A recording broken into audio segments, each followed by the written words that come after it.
the majority of Nigerian youths are unemployed.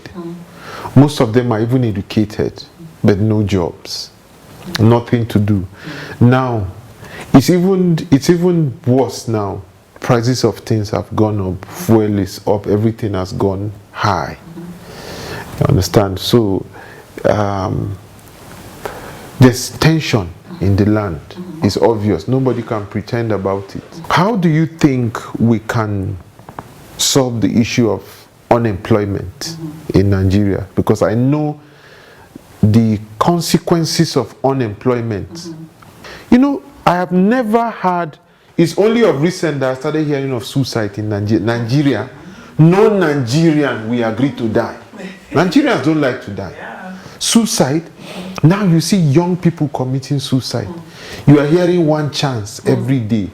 The crime is desperate. You see people committing crimes like they are forced to. You can see they don't want to, but they are just do. They have. It's like you are forced to commit crime, sort of. I'm not saying it's the only way. How do you think we can really solve? Because the population is much. Even if you say, okay, start a private business, how many people want to enter the private business? So how do you think we can sort the issue of unemployment? Yes. What advice do you have for the government? Or of course, I can answer the question. First of all, the youth are the future of this country. Like any other country, your youth, I mean, these kids, we tell them go to school, be very educated, go to university, all of that, and then they finish all of that, they listen to their parents, they listen to their government, they get very educated, and then they are unemployed. You know, that's very sad. And there are a lot of things that our governments and in collaboration with the private sector can do to get our youth employed. It's not rocket science. You know, where there is a will, there is a way. Once you're bent on doing it, you can do it. You know, so basically one of the suggestions I have is that when I lived in the US, when you called your electricity company, when you called your electricity company or your gas company or your bank, you notice that the calls are not answered in the United States. They're answered out of some places. It could be India, it could be Cambodia, it could be anywhere. Why? Because the Western world, maybe, well, not the government, but different kinds of organizations, they outsource labor because they know they can get labor cheaper elsewhere. I mean, when I say cheaper, it doesn't mean that it's going to be under inhumane conditions. It just means that, you know what, let's focus on the core of our business.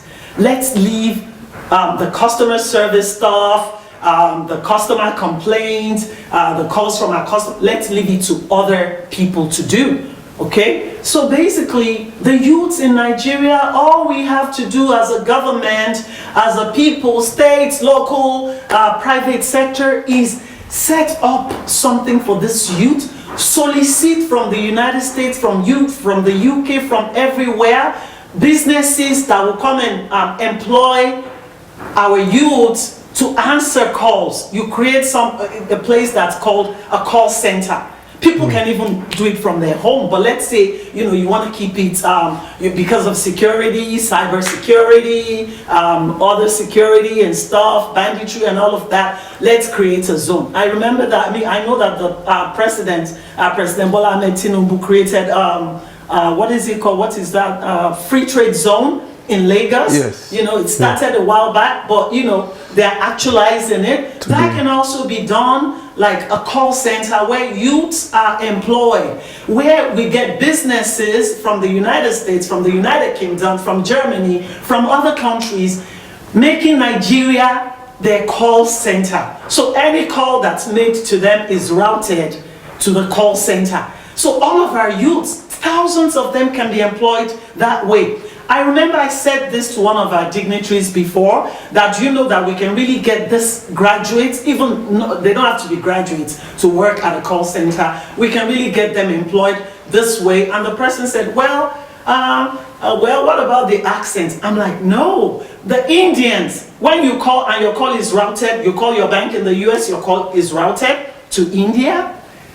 The Indians have thicker accents than Nigerians. Our youth try to emulate, they try to speak as if they're in the Western world. Our educated youth, so I don't understand what that meant. I know that the accent, Nigerian accent, our youth, they speak very good English, they're very sound, they're very educated. So the accent is never going to be a problem. The issue that I see with that is the issue of security. That's where the government comes in. You know, I know the Chinese people, they have interest here. What kind of security? I mean, they're just, because from what you are saying, it's like, you know, like Versace, for instance, or Gucci. Yeah. We know that they source labor from China, they produce their product from China. So what you are saying indirectly, that's a very good idea, man, because it will create some form of employment. You have like a hub. Yeah. A hub of employment, kind of. You can employ maybe 5,000 people. Or 10,000. More than that. All they do is sit down in a control room, sort of answer calls, and be paid in dollars. And be paid in dollars. And be paid in dollars. And you just spoke about Versace. Yeah. And another other thing. It doesn't have to be call centers.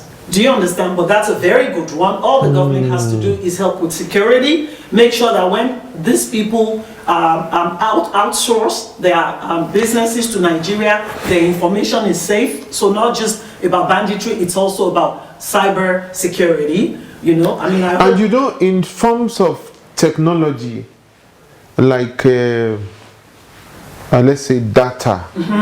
Communication, the NCC. Yes. Nigeria stands to gain too, because the calls we have to come in via Nigeria. So the government will still even benefit from, apart from providing employment, yes, the Nigerian government will still benefit from that. The Nigerian government will benefit from it because they're going to get taxes from those youths that are working. They get taxes from them because they have to pay. That's part of patriotism. You got to pay taxes. That's how the country keeps running. They get taxes from the youths that are employed. They take it directly from their paycheck. Okay, that's number one. Number two is that this can be done in collaboration with the private sector. For instance, MTN, Glo, you know, communication, you know, all of, it can be done in conjunction with them. It can be done in conjunction with the government, whereby they are the ones that will provide, you know, the network. So, all these things we are saying, Nigerians, we know you. Do not go and steal the thing and look at the woman here. She's available. Especially for those in positions who are in government. These are the kind of, see, if you don't provide these youths with employment, we will not have a country. We need to provide them with employment. A lot of people are out there. They have gone to university. One lady, I remember during the, one time a lady was shouting. She saw me on the street and she was complaining bitterly. She said, Zaki, I don't do master's tire, no job. I went back, did another master's, no job. I did another, I don't get 4 masters, no job. And you know, and those in positions are only concerned about their children and their relatives, putting them in high positions. You see, you will pass road to go to your house. You still, you are making your, no matter how high your fence is. I remember years back, Senator Dino Milaye said these things on this program. He said, look, before we used to build our houses with low fence. Then we increased the fence and started putting broken bottles. Yeah. After broken bottles, we started putting barbed wire like this. Then from that wire, we graduated to electric fence. We are using dogs. Say very soon it will be like prison walls, and then very soon there will be nowhere, bulletproof doors. Very soon there will be nowhere for you to hide if you don't provide employment, because people have to survive. So I think this idea is a very good idea, which to whomever is concerned that is listening, you see, I'm emphasizing on this one. Yes. Because that point, because Nigeria is like the China of Africa. Nigeria is the biggest black nation. Yeah. Our strength is in the population and diversity, actually. That's why when people campaign about Nigeria breaking, I disagree with it. You understand? Today, without government help, we are ruling the world in music. We are the number one now. At least I know that. That's my profession. Of course. So, it's just to butter what you have said. I wish, because if Versace is outsourcing, Gucci is outsourcing, I'm sure even their communication companies are outsourcing people to get cheaper labor. Let me not say cheap, at least cheaper labor. Yeah. There are a lot of unemployed Nigerians here. So all the government needs to do is to organize the hub, organize a place, and provide beds. Another question I want to ask you, so how do we now source for, I think that's where people like you come in, how do we now source for this employment, this opportunities from US or from UK? Yes. How do we now get the jobs? Yes. I want to answer that question, but before I answer it, let me quickly say that in the United States, when they were going through a recession, they outsourced labor to other countries. They outsourced to China, for instance, and because of that, all the clothes that people are wearing in the US, they were made in China. And what happened with that is that China's middle class increased, expanded, and what makes an economy is when your middle class is solid. Yes. Not just, the poor is very poor, the rich are very rich. No, it's the middle class that holds. That's what they call a prosperous economy, is when you have a strong middle class. Apart from that, sorry, let me add before you continue. You see what it has turned China into. Bit by bit, they are sourcing cheap labor. They are taking it. They are taking it. They are building themselves. Now, China has become world power. They have grown. They have become a force to be reckoned with. That is what you are suggesting we make Nigeria become. And I also wanted to say that it's not just the call center or communication stuff that we're talking about. For instance, I had some people come over from the US to visit over Christmas, and then I took them to Gariki. We had a wedding. They wanted to custom. I said, okay, don't worry about it. They said, should they buy clothes? I said, no. They have the Ashwebi, they have a color code and all of that, and they give clothes for people to wear for the wedding. So I took them to Gariki, took their measurements, clothes were customly made for them, the clothes, and they're like, wow, these look beautiful. How much did they charge?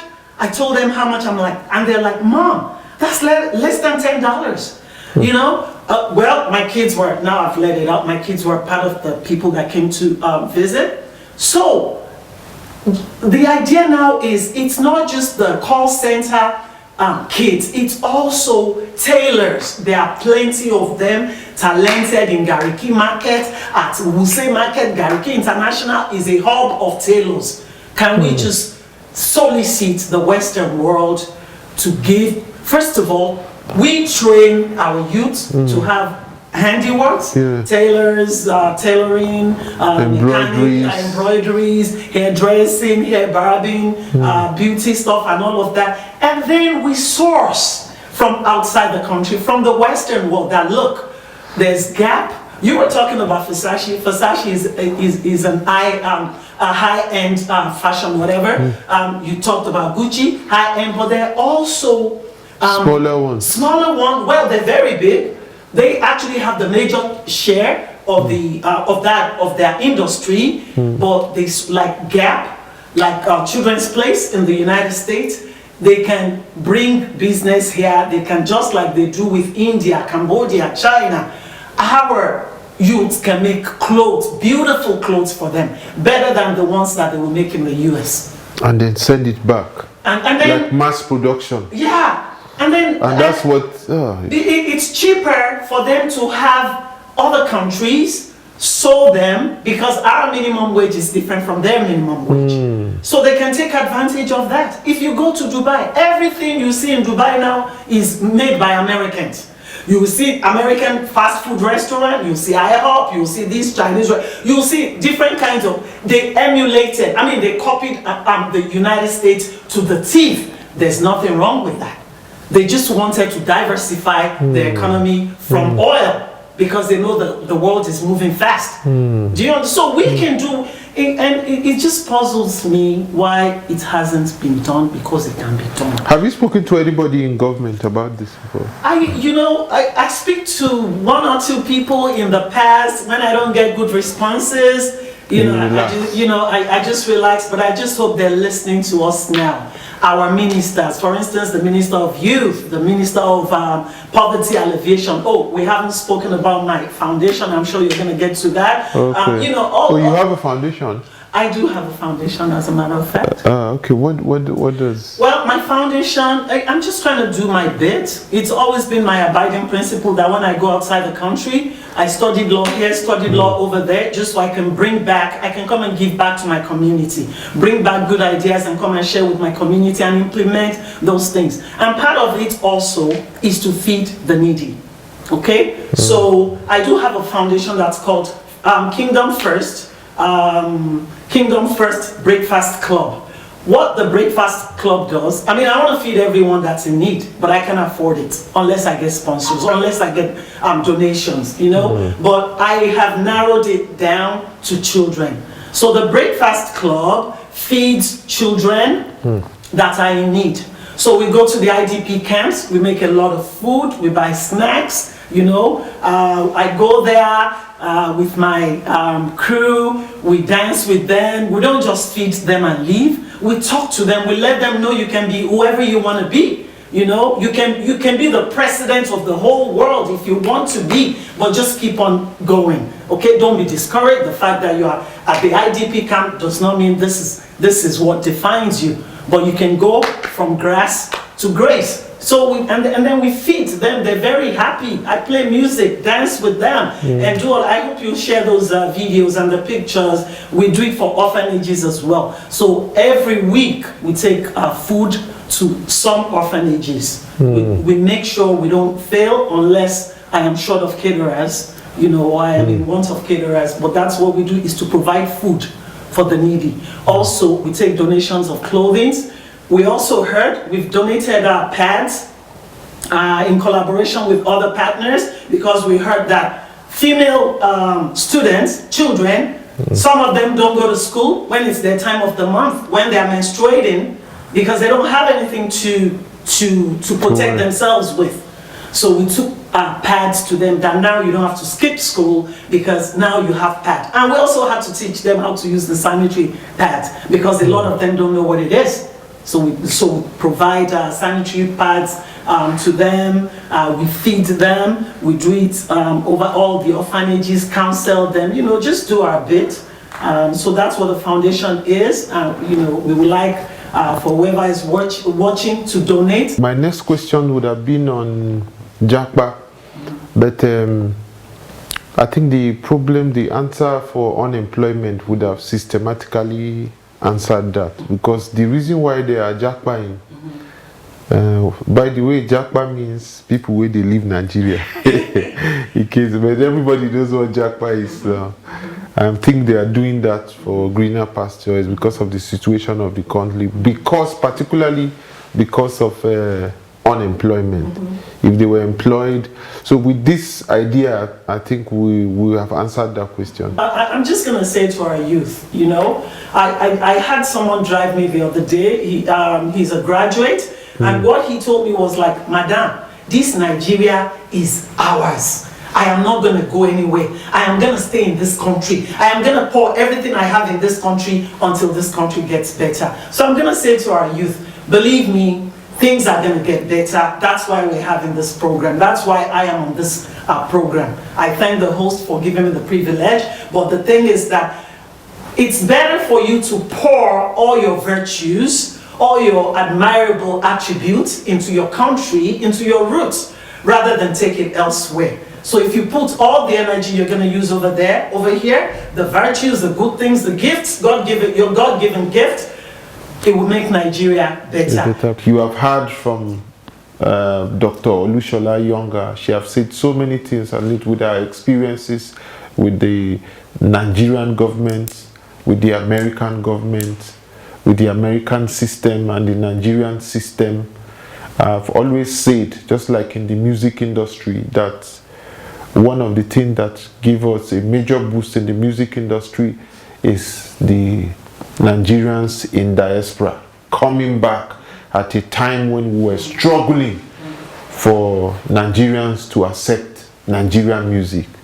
So they also brought in their expertise, which is what transformed the Nigerian music industry. The same way when we keep talking to people like this who have lived abroad for a while, have experiences. Now I know we can create a lot of jobs for our youths.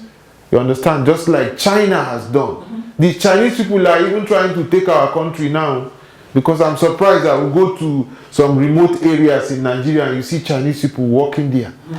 You know, there's a lot of things that bothers me.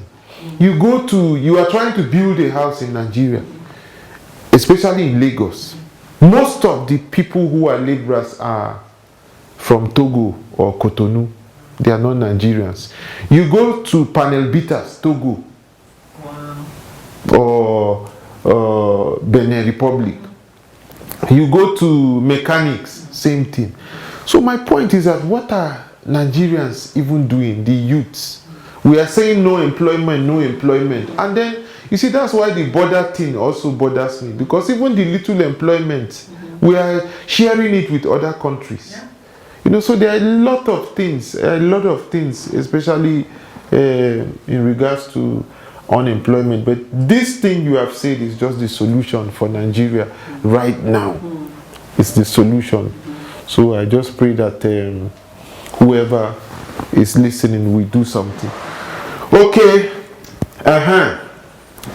Like I said, we have been talking to Dr. Olushola Younger, and I'm very sure now that you all know why we needed to have her on this program.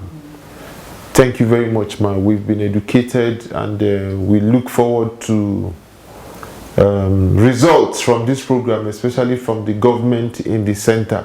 Don't forget, all of you in leadership position, several leaders have been there before you. What I don't understand is that why is it that the leaders that were there before you made mistakes, and you want to make the same mistakes they made? Always, one of the things I did in the music industry is to look at musicians who were great before me and what made them fall, and avoided it. That is one of the things. So avoid it. It's an opportunity now that you are in position of leadership. Just like what we have said here. Reach out to her. She can give it to you for free or inculcate her into it. It's all about helping. We are not, you see, when people talk, most of the time you think there is money, everybody's. No, it's not always like that. Sometimes you need to bring in value. That value eventually will give you money. You know, so thank you very much, Ma, for pouring out your mind. And by the grace of God, nobody will pirate it. They would look for you, so that we won't make mistake. You understand? So that we won't make mistake. You get it from the source. You can pirate later, but start from the source. That's what we are saying. Okay, it's been True Nigerians, Heroes of Our Time. Like I said, we have been talking to Dr. Olushola Younger, and it's that time that you are waiting for, when we get to give her 1 or 2 tasks on True Nigerians, Heroes of Our Time. If you are ready, let's go there. Okay, we're still on True Nigerians, Heroes of Our Time. I know you are excited now, everybody, because you see us standing up. We are warming up. Okay, her task is that she's going to dance to a Benue dance. You know, I'm from Benue, Abba. For once, let me also talk about my people. She has been begging me since that she wants to do Yoruba dance. No, now, that's like a square peg in a square hole. If I ask you to do Yoruba dance, don't you want Nigeria to be united? You're right. So let me take you to Benue a bit. So she do a Benue dance. Let me teach you a bit before you start. You know? Oh yeah. You're laughing at me now. If you're laughing at me, you can see. Oh yeah, look at na. I know good. It's a camera. I no good let anybody intimidate me. Hey, provoke me. Hey, oh yeah, yes, Mr. DJ, give us music. We are ready now. Wait, that was rehearsal. Yeah, now. Please, face me. Let me see how you are doing the thing. I thought the camera was rolling. Hey. Oh yeah, dance. Okay. Oh yeah, I'm not good. Let anybody intimidate me. That's all. Then I will turn it to hip hop. All right. We're now ready to dance. Like I said, it's a new dance, new song. It's not a new dance. We're dancing a Benue dance, but it's a new song that is coming out soon. It's a new song that is out and trending right now, and the song is from Zakiaze. That's what's up. So today, all the beggings of the Yoruba people will not work. She has been begging me that I should give her a Yoruba song. But okay, let's go to Benue. Say Takuruku Nyamadzinga. Oh my God. Takuruku Yamazina. Takuruku Nyamadzinga. Takuruku Yamadzina. Adzinga. Azinga. Help me. Okay, it's a DJ play music.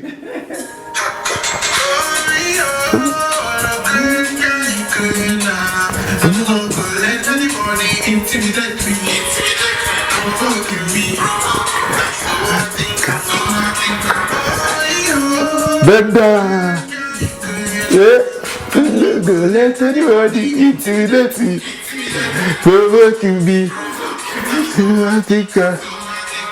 I want my people to know. I want my people to know.